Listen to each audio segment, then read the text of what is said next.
live. It's so exciting. I always feel like you're sort of like driving an out of control car when you go onto these things. You don't really, oh my goodness, you're broadcasting.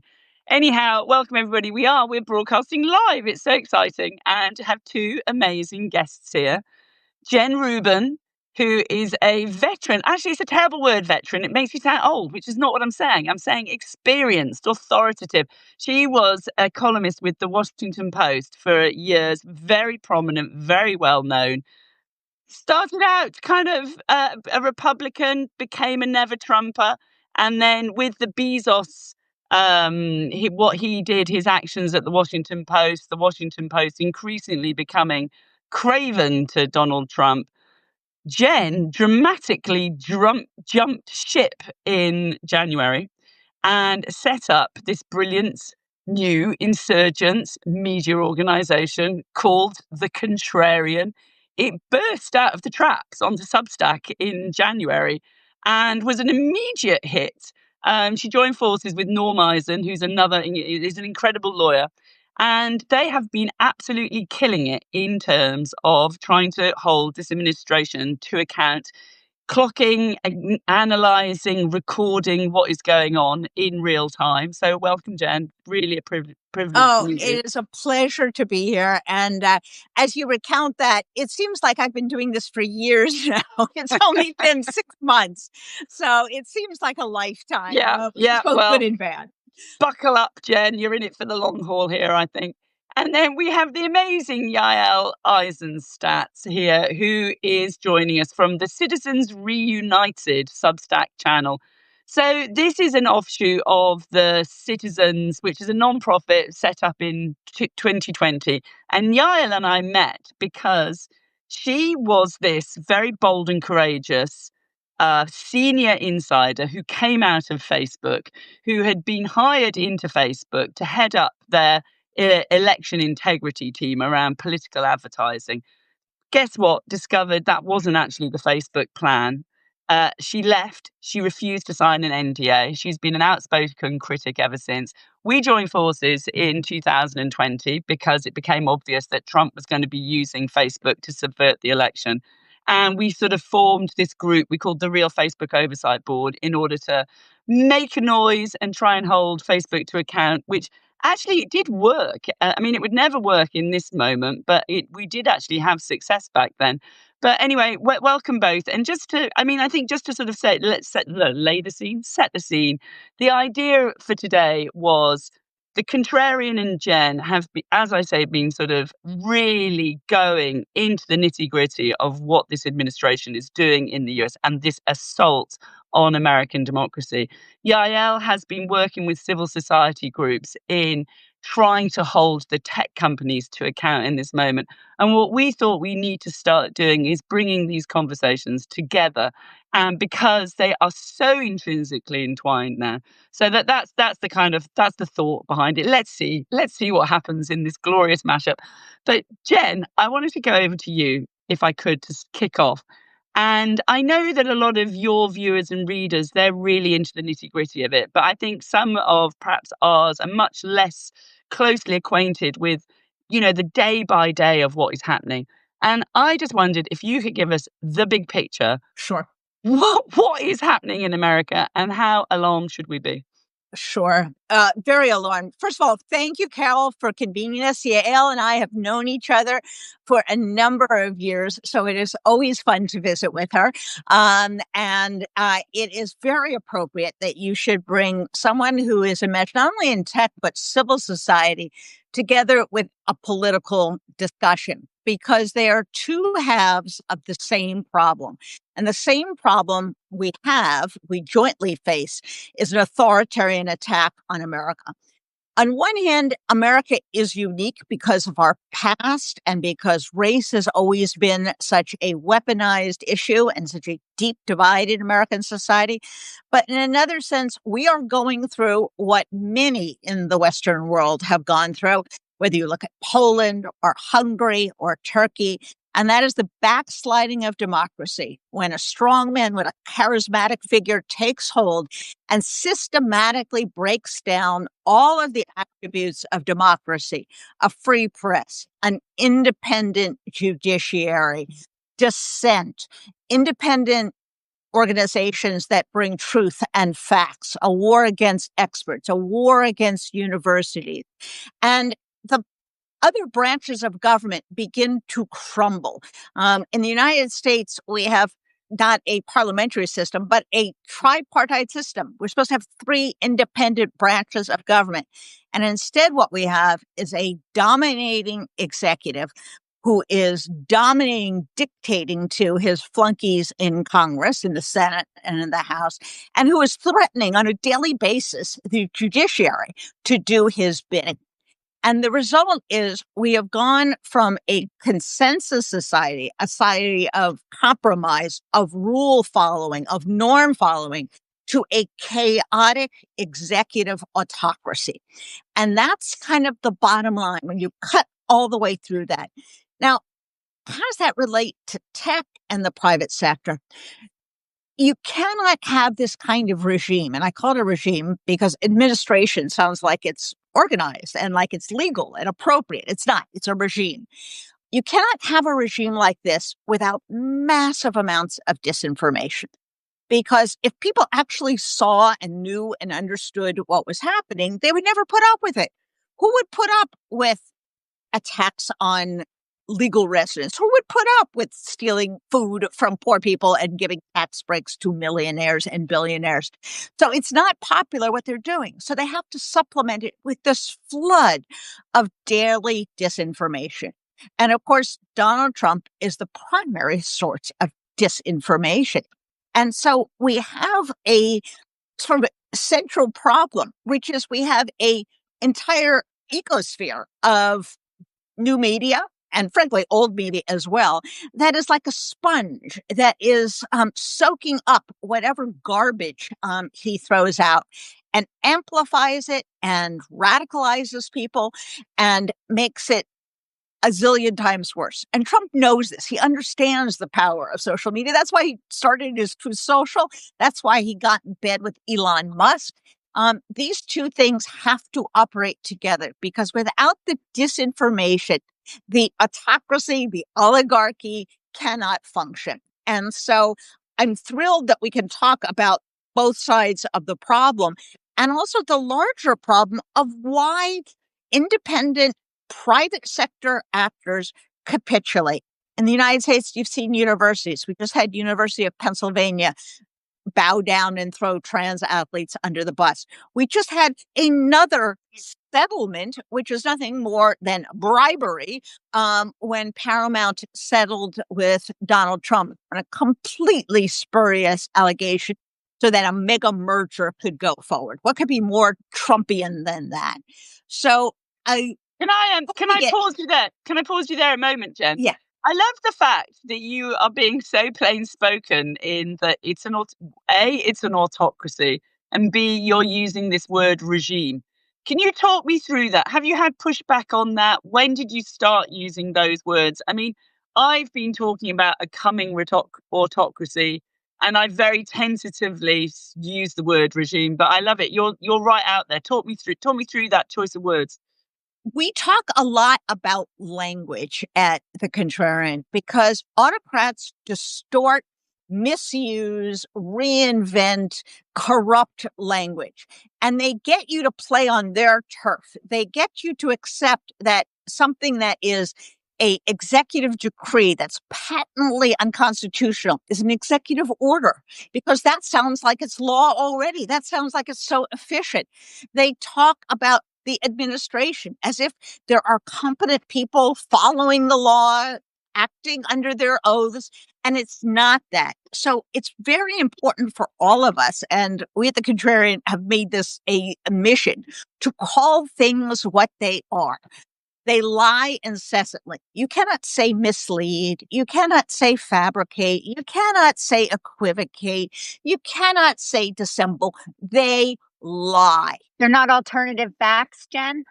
Absolutely. And so if we start fighting back and insisting we call things by their name and also refusing to use their catchy little phrases, we have, in essence, a concentration camp that has been set up in Florida. They have a slang expression that we refuse to use because it's not funny. It's the same as making a Holocaust joke. It is not funny when you put human beings in thoroughly inhumane settings, treat them like animals, delegitimize them, dehumanize them. We don't think that's a funny catchphrase. So we don't use their language. And I think that's part of the struggle and why mainstream media has failed so terribly, because they act as a mirror. They simply parrot back. They repeat what he says. They repeat his lingo. And pretty soon you've kind of bought into the whole Trumpian mindset. I love that. So, and I think that's so critical, actually, that and learning actually from other countries which have experienced authoritarianism have had to learn how to address it, how to report on it. And the thing around language is so critical because, as you say, otherwise you're just mirroring back at the illegal behavior essentially that's going Yes. on around you.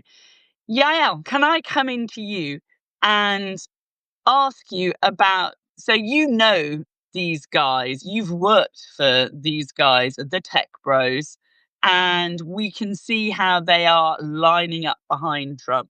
Can you talk about how you see that relationship in your terms? Sure. I think the place I'm probably going to start is in January when Mark Zuckerberg made his video announcing all the ways he plans to do exactly what this administration wants him to do. So for a quick background, right, I actually worked in the national security world for 18 years before going to Facebook. Left there after 6 months because none of the things I was hired to do actually happened. So at the time when I left in 2018 and started speaking out shortly thereafter, what I was trying to say, but not saying super directly, was these decisions, whether they were decisions back then to not fact check people who could hurt the company in the future. And let's be very clear, they intentionally chose not to fact check Donald Trump back then. In political ads, even, which they were receiving money for. This is not just free speech on the internet. This is something they were profiting from. Was, in my opinion, because they knew that this was a person who could actually cause them pain, who could actually regulate them, who could actually do things that could hurt their ability to scale recklessly and endlessly. So fast forward to the first week of January, so many people were surprised when Mark Zuckerberg gave his speech saying, we are ending fact checking. We are going to roll back a lot of our hate speech policies. He didn't say that directly, but that is what they did. And also, very interestingly, said point blank without hesitation, we are going to have Donald Trump help us fight back against European regulation. And so what did that moment show the world? That it is no longer just people like us saying this is what's happening. Mark Zuckerberg announced it himself. And in that moment, he made it very clear, this president is going to help me and my company because right now, the Europeans and the Australians and others are trying to enforce their own sovereign laws against us. And I need Donald Trump to push back on that. And so this is not me making things up. He said it himself. And so it really was, early on, if you read the book by two New York Times journalists about Facebook, Cecilia Kong and Cher Frankel, there's a point, they mention in there that the early motto of Facebook was company over country. I want that to sink in for a second there. Company over country. And I think we've come full circle now, and he's made it very clear that it is company first. So that's the Mark Zuckerberg side of it. And I don't want to go on too long, but let me quickly mention the Elon Musk side of it.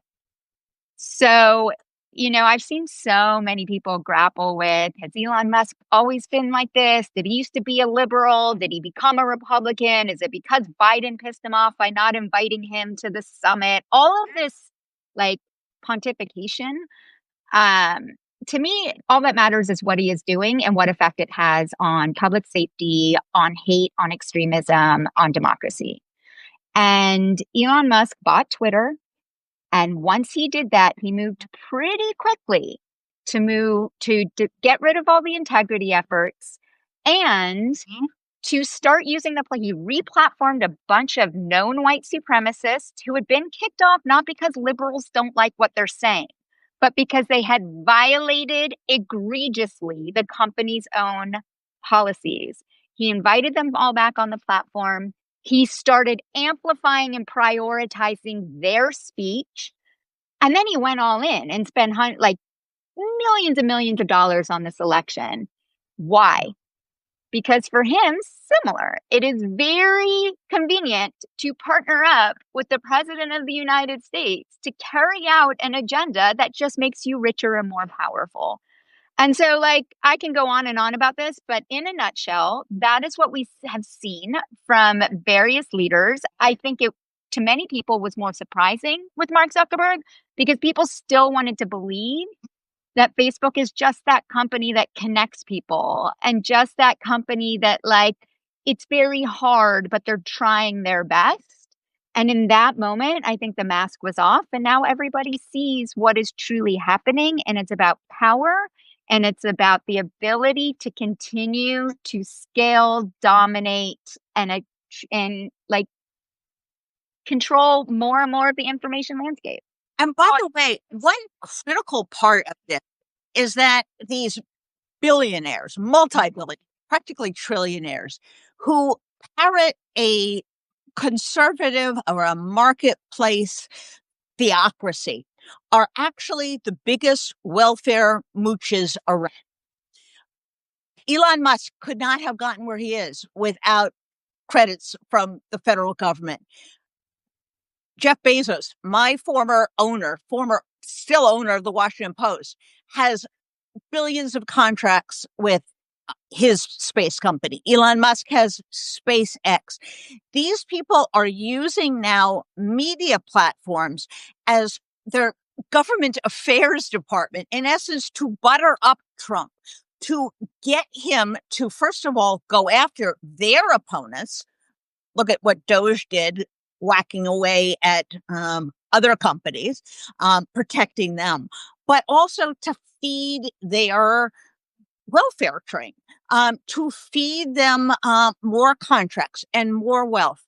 Isn't it interesting that in all the waste, fraud, and abuse that Elon Musk was supposed to find, there was nothing having to do with the privatization of space, which, by the way, has had a lot of waste, fraud, and abuse, or spontaneous disembolization, breakups in the air.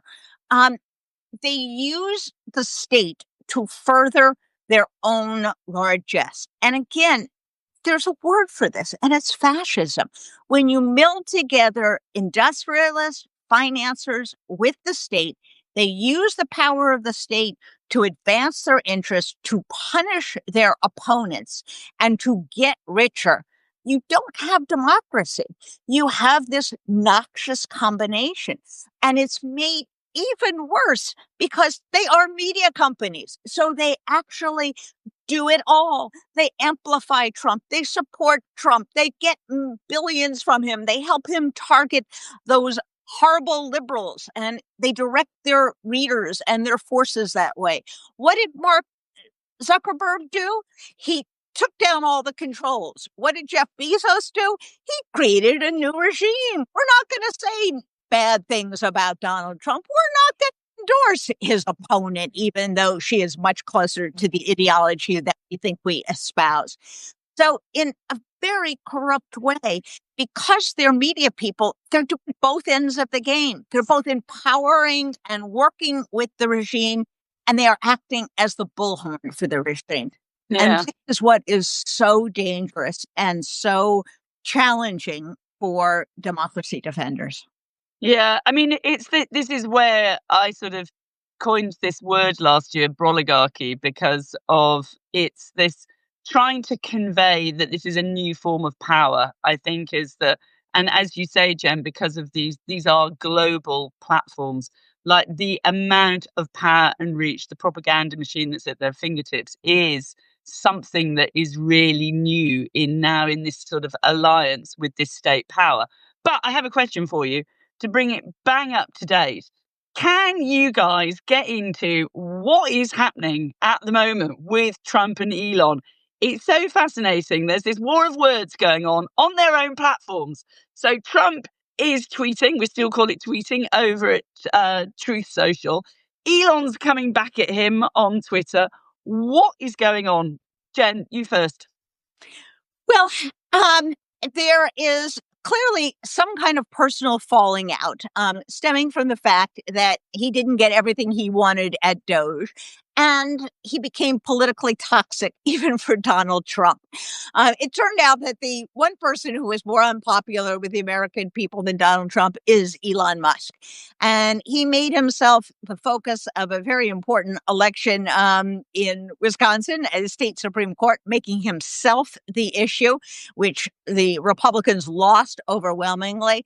And so when the end of this, special employee time came, although Donald Trump could have continued him on, he sent him packing.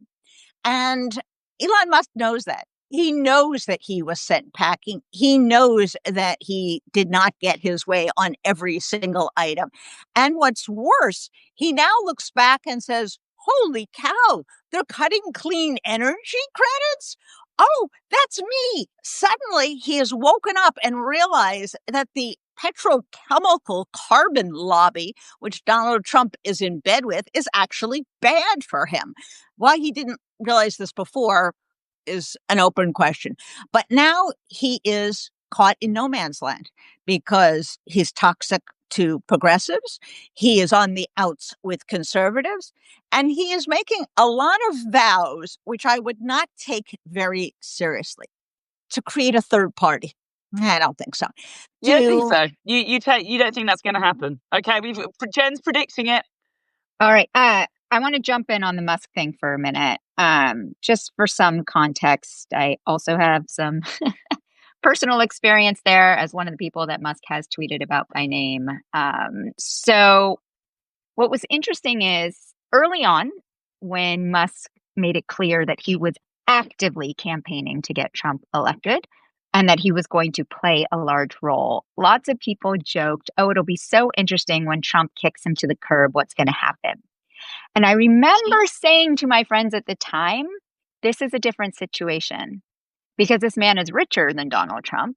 And in some ways, he also has power that Trump doesn't.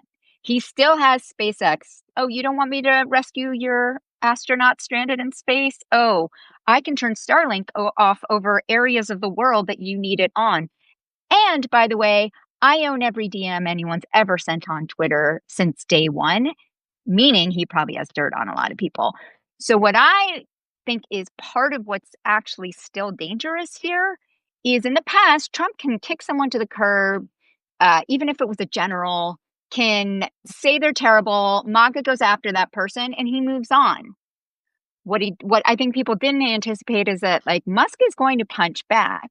And we're not sure in this falling out really who really initiated the fallout, to be clear. Now, why does this matter, though? Because it's funny to some people to watch Trump and Musk argue, but to me, this is still really, really serious. Do not forget, I'm saying this a day after USAID shuttered its doors. And for people who don't fully understand that, I mean, again, I spent years in the national security world overseas working on counter-extremism issues. USAID was the most important tool we had to not have to get into war, to not get to that point. And at the end of the day, their demise was at the hands of Elon Musk. And I remember at the time thinking, in the end, it's his hubris that will get him. But will we be able to recover from the amount of damage he creates before then? One last point about him. I want people to fully understand. This is part of why it's really important to understand that this is unaccountable power with many of the tech oligarchs, as we're calling them now. What Musk did during the election that people don't fully understand, it's not just that he poured a bunch of money in overtly. We actually helped find and explain and unpack an entire ad campaign that was running on Facebook and Instagram that was pretending to be Kamala Harris's campaign, which is deceptive and should not be allowed, that should be breaking Facebook's own rules, and that was targeting people with messages that were not just trying to tilt the election in one direction, but also sowing more division amongst Americans, more hatred, more division. And guess who they were funded by? A fake company that was registered under another company that was actually Elon Musk. So he was also engaging in really deceptive advertising practices, targeting Jews with messages about Palestine and Muslims with messages about Israel, putting more fuel on the fire of a situation that doesn't just help get one party elected, but actually undermines our very ability to have civic discourse and be a participatory democracy. And I think people need to understand that, because Meta had no accountability for that, for allowing those ads to run. There's no accountability for the deceptive practice. And why? Because the laws that govern how advertising can happen in newspapers and on television apparently do not apply online. And that has got to change. Absolutely. So I want to jump in there, because this question about regulation, about legislation. So Yael and I have been in the trenches, I would say, in thinking about these issues for the last decade. We have seen almost nothing happen in that space, certainly at the federal level. But there was a really consequential matter which passed yesterday, which is a small triumph, really, for, I think, the many, many people who are trying to hold this government to account and these companies to account. Jen, do you want to just scene set about the big, beautiful bill and what we saw happen, and this particular clause around the regulation of AI? And then I will let Yael take it over, because she was very involved in the efforts to stop this. Well, just for those who, just for those who are not familiar, this ugly monstrosity is the largest transfer of wealth in American history from poor to rich. We are slashing Medicaid by over $1 trillion, taking hundreds of billions of dollars out of SNAP, which is food, increasing people's energy bills, all to make people like Elon Musk richer. So that's the basic framework of the bill. And that framework remains. They have more numbers than the Democrats. That's just math. And they were able to get through in the Senate, as we speak, that essential framework. But when you have these big bills, it's also like a pin cushion. Everybody sticks their little item in there and hopes it holds, so that it rides along with a bill. And hopefully they can get something through that, if it was on its own, people would look at and say, what are we doing this for? Who's behind this? Why are we having this discussion? And so it was with a moratorium that was suggested, so that states could not regulate AI for a period of time. And first of all, this is rank hypocrisy by the right, who is always considered to be the laboratories of democracy, meaning places where people could experiment with different systems, different laws, different regulations, and out of that would come the best of the best. So number one, hypocrisy. And number two, if there was anything that was crying out for reform, that actually had some serious discussions going on a bipartisan basis before Donald Trump was going to get elected, it was AI. And so it seemed almost impossible to believe that this could be clawed out of the bill. But it was. And it was, I'm going to let Yael tell the story because she knows better than I, but I will say, politics makes strange bedfellows. You have to figure out what various groups' interests are. There are First Amendment interests. There are children protection interests. There are religious interests. There's financial interests. And you have to figure out a way people can hate a bill for different reasons. You just have to make sure they all hate it. And the result was that this really dangerous thing fell out of the bill. And we are going to now, I hope, have a period of experimentation and, more importantly, data and information and collecting statistics and seeing the effects of AI on across the board. And that's what is really so vital. But I'll let Yael tell the inside story of how that noxious portion of the bill fell out. Let me just leap in for a moment. So first of all, I'm going to have to run out the room to find an iPhone charger because my phone is my going battery down. is draining. Yeah, I had to pick up my cord. I always have a long cord near my phone. I know, cunning. Jen is prepared. The good Girl Scout. A total failure on my part. So what I want to know, Yael, is so this piece of legislation was going to stop the states legislating on AI for an entire decade in this absolutely critical moment of exponential growth of this, experimental, highly dangerous new technology. Yael, you're going to take us away and tell us about how this was prevented from coming into being, how the big tech lobby was defeated. But I also want to know, if you can, Yael, how this actual amendment, this clause came about. Was this in itself a success of this? Who was it? Why? Who was Trump trying to please with this in particular, do you think?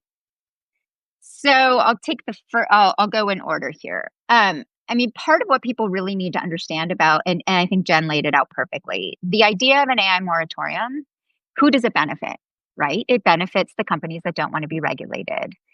And I think the sort of, if you want to call it the big tech lobby, has been so successful for so long in making sure that Congress did not regulate them at all. Like even the Honest Ads Act, even what I mentioned earlier, just basically saying there are rules around advertising, that I think that this is me just, again, pontificating. I am assuming that some of these lobby groups just assume that they will always get their way.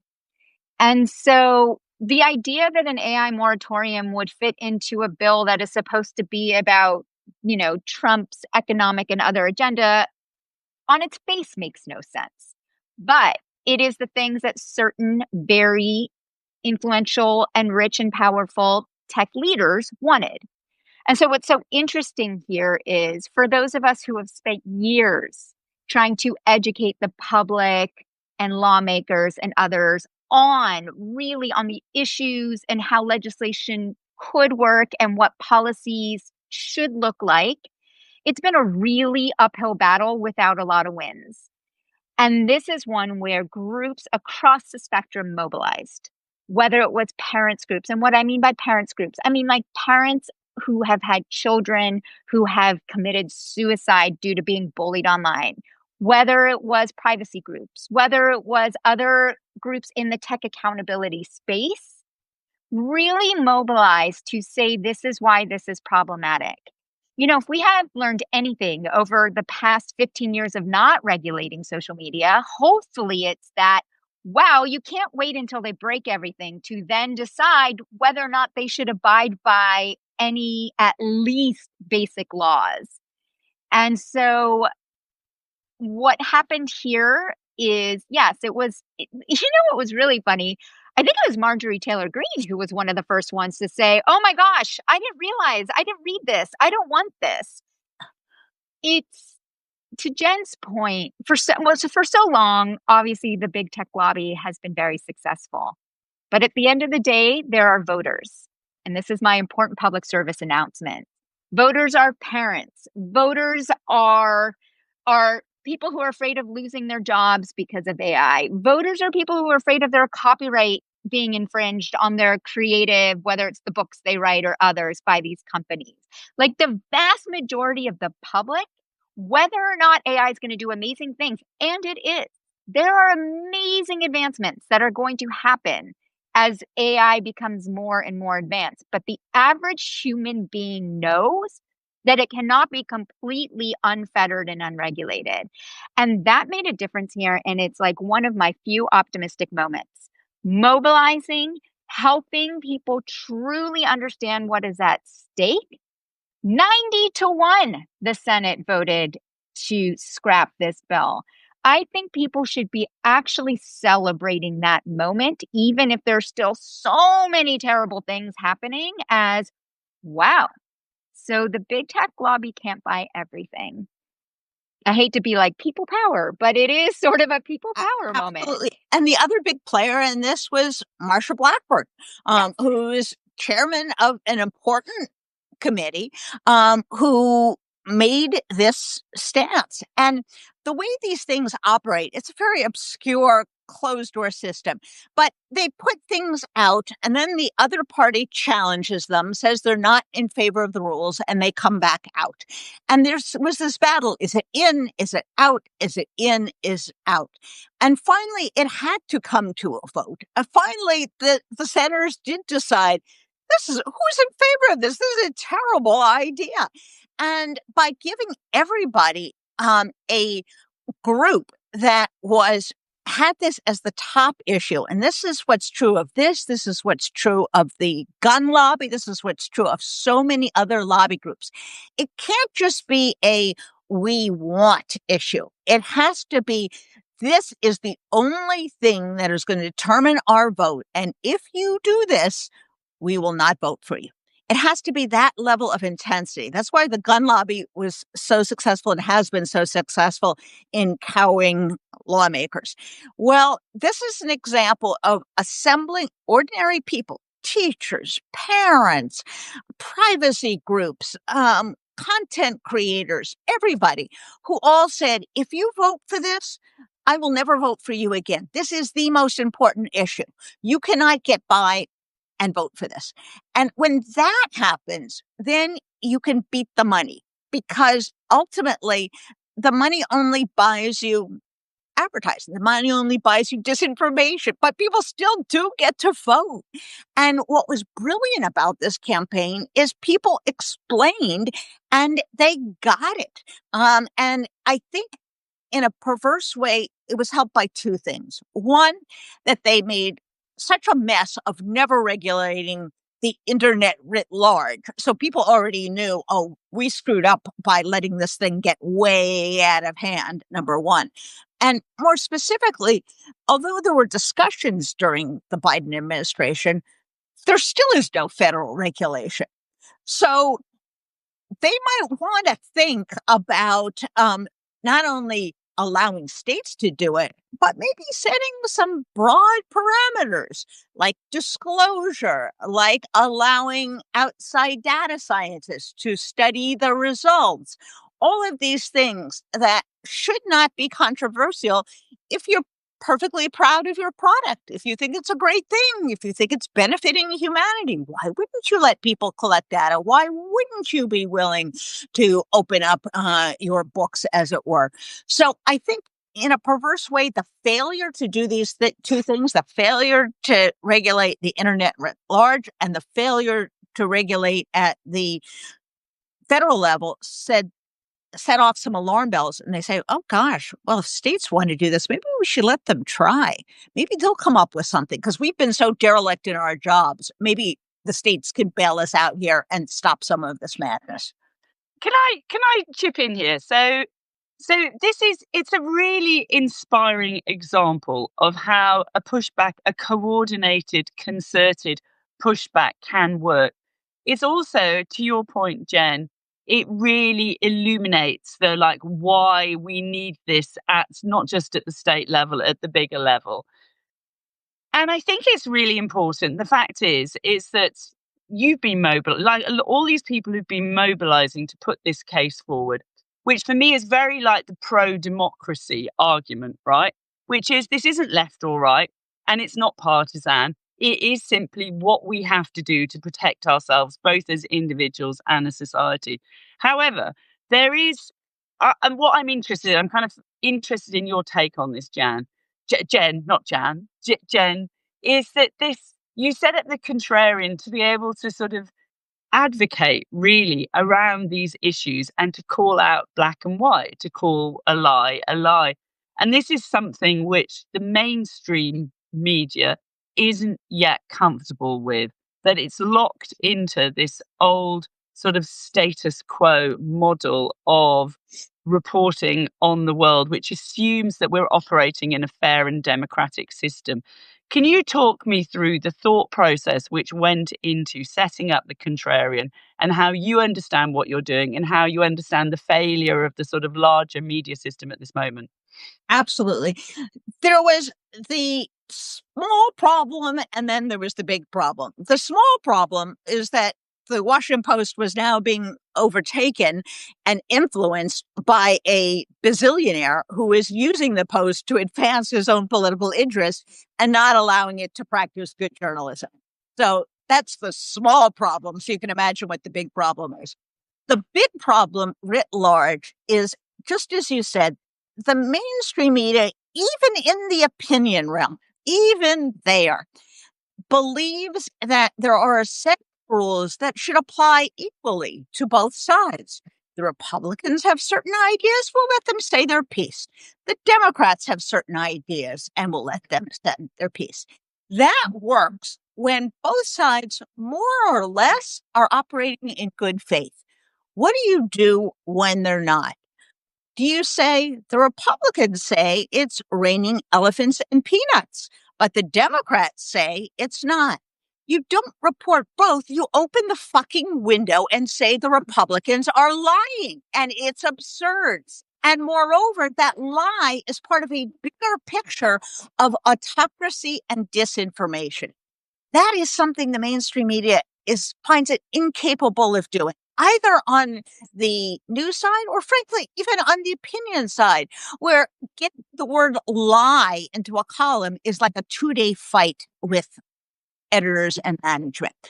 So how can you really report? How can you really educate people in this world in which both sides are not operating in good faith? Both sides are not telling the truth. Both sides are now simply not providing a policy difference on a set of facts. Well, my solution, it's not the only solution, was to go to independent media, which is what Substack is, and the medium that we're on now. And for one thing, it allows you to talk directly to people. This is such a porous platform where readers constantly are giving you feedback. You're constantly engaging with readers. And we have a slogan, owned by nobody. It's just us. No one can tell us what to do. We don't have to, make our copy acceptable to someone who has contracts with the government. That's absurd. How can you have that system? Now, I'd say it's not the only system, because I think there are other constructs. We have nonprofit media, which, although all our profits go back to litigation for the cause, you have groups like ProPublica, which have been hugely successful. Other non-money-making operations that operate essentially on donations. So that's another model for doing this, where you operate on a subscription basis because people actually want to pay for news that reflects reality. So that gives us a freedom to do this.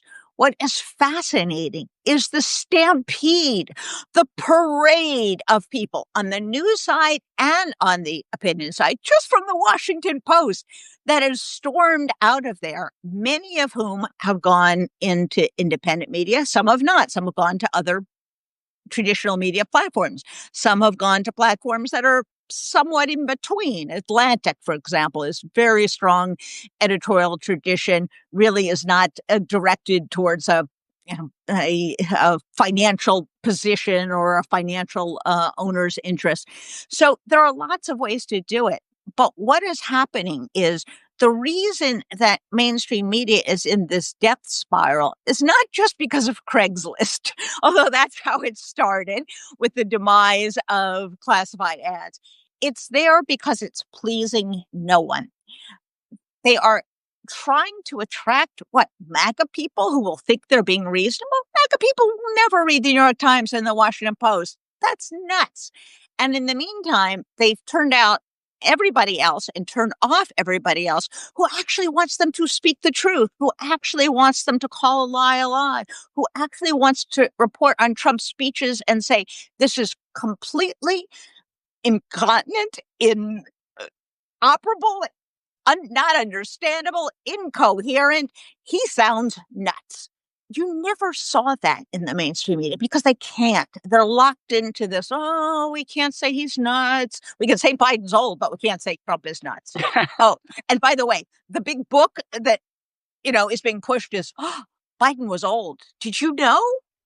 No. Was he old? They just tried to keep it a secret. He was old? Really? Who knew? So you get that kind of preposterous reporting. So we don't have to do any of that.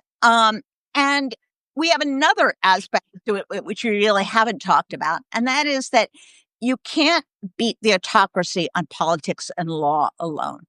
And we have really made an effort to build out sports, to build out culture, to build out humor, because those are some people's entryway into news.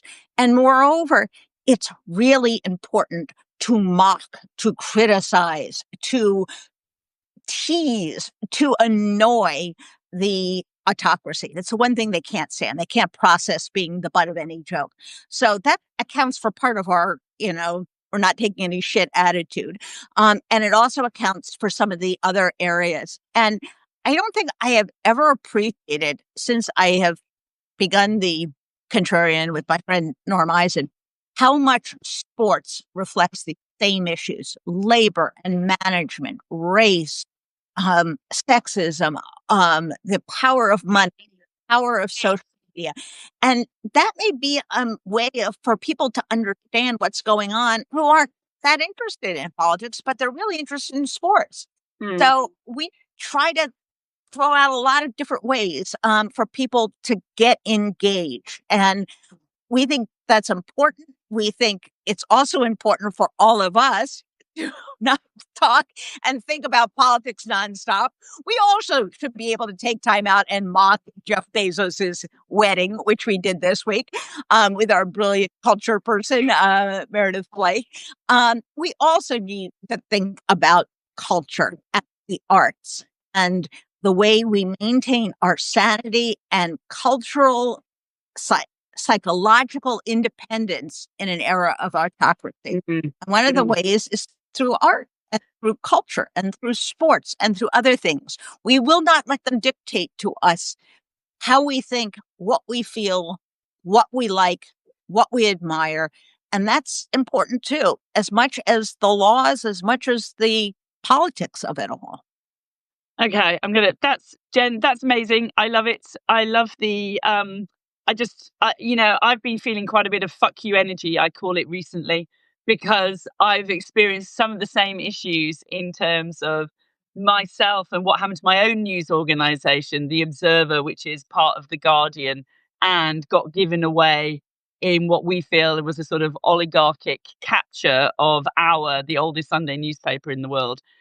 But I want to go to Yael on this. So that made so much sense. And this fact of we have to report upon authoritarians differently.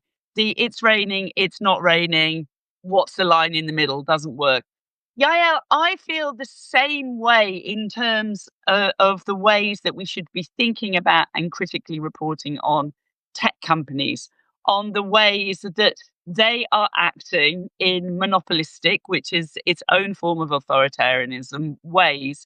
And the old ways of reporting on them, I believe, don't work because they are a cancerous part of our world and our landscape, which is actually conjoining in the destruction of democracy. Do you have any thoughts around that? And what do you notice in the ways that you see these companies being covered in the mainstream press?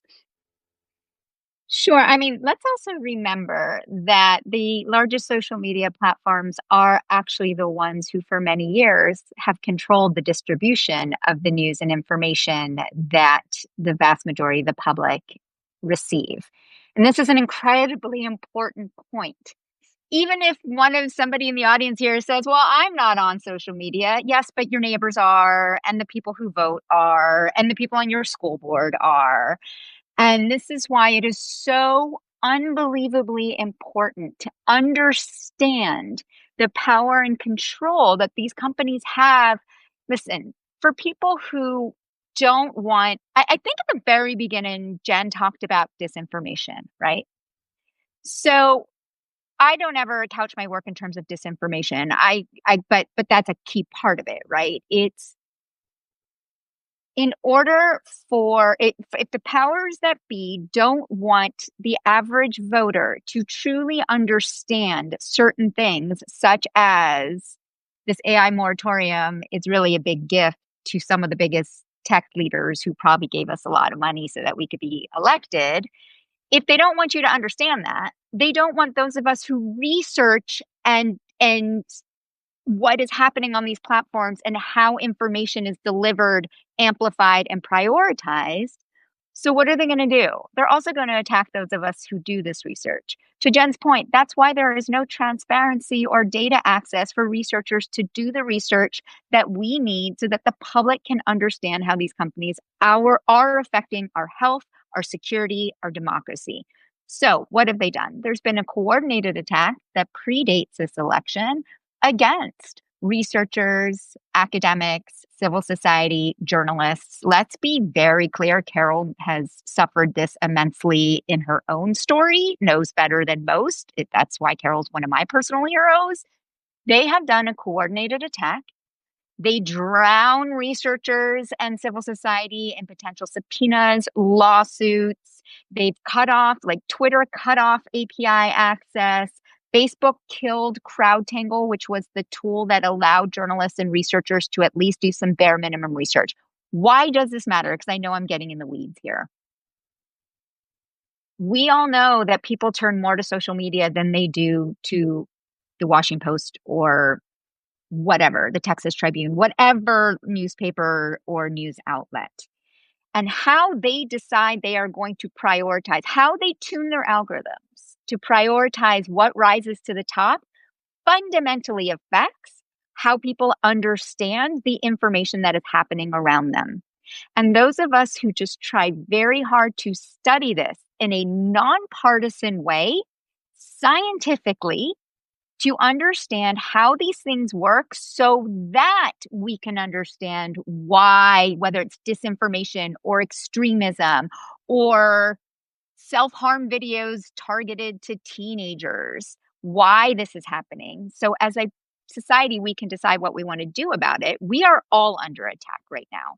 And so that is one of the things we fundamentally need to understand. You know, when I first left Facebook and started speaking out publicly, which, like, let's be very clear, never something that benefits you personally.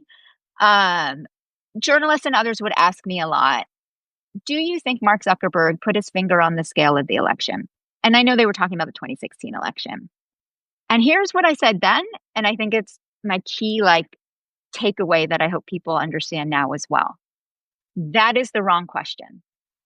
Whether or not Mark Zuckerberg put his finger on the scale in 2016 was frankly unknowable. I think it's very different with Elon Musk in this election. It is totally knowable. But back then it was unknowable and unprovable. And I doubt that I don't even think he intentionally put his finger on the scale.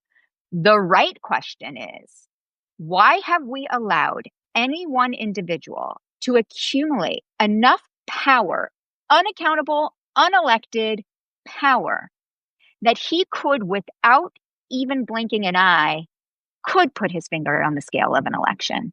How are we in a democratic society allowing that much power in any one person's hand with absolutely no accountability?